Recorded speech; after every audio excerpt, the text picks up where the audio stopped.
everyone. My name is Jennifer Lopez Pozo. I'm part of Advanced 3 English class with Professor Riza.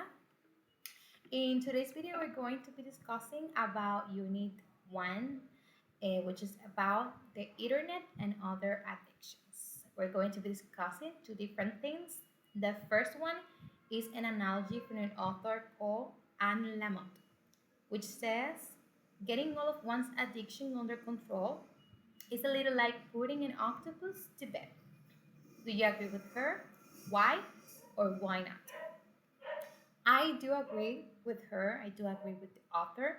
I think she's referring that overcoming an addiction is a very difficult situation, a very difficult process, as well as putting an octopus to bed, which is what she's referring in the analogy.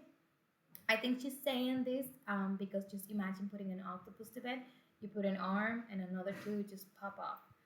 So I think that's how complex she thinks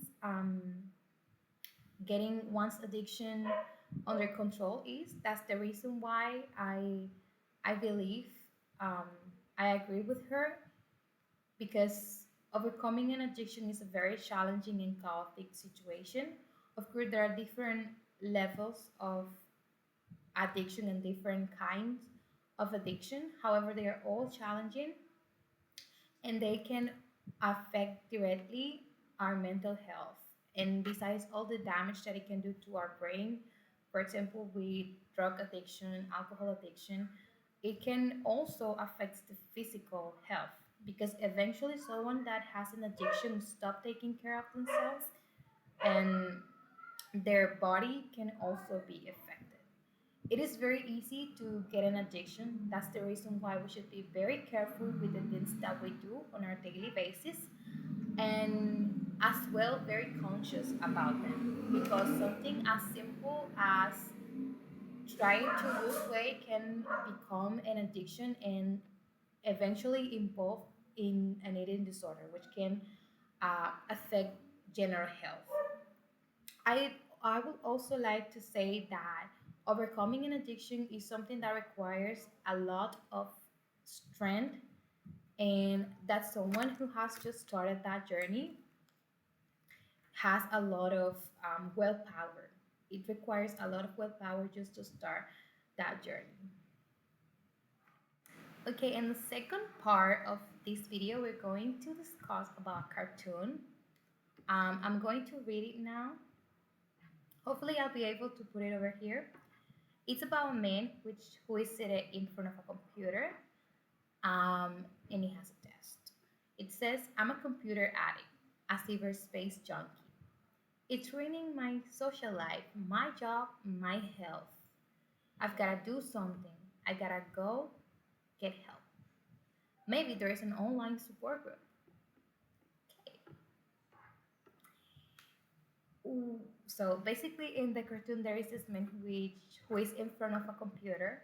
He just realized that he has a problem with internet. He has an internet addiction, a computer addiction. He realized this is ruining his personal life, his job, his career, everything. So he just decided that he wanted to get help. The thing is that he goes online to get help. Basically, he's going exactly to the place that is feeding his addiction to get help. It's like someone is addict to alcohol or have alcohol problems and they go to a liquor store to get help. That's exactly what this man is doing. What I do like about him is that even though he's not in the correct place, he's trying to get help. Because sometimes there is people who know they have a problem and they just don't want to get help. As well, it makes me realize how sometimes people are getting help to try to overcome their problem in places that are not the correct one and with people that are not the correct one. So we need to be very careful, and I think it applies with everything. With so I think that we should be very careful with the places that we're going to get help because sometimes they are not the correct one. Those are my thoughts about this cartoon.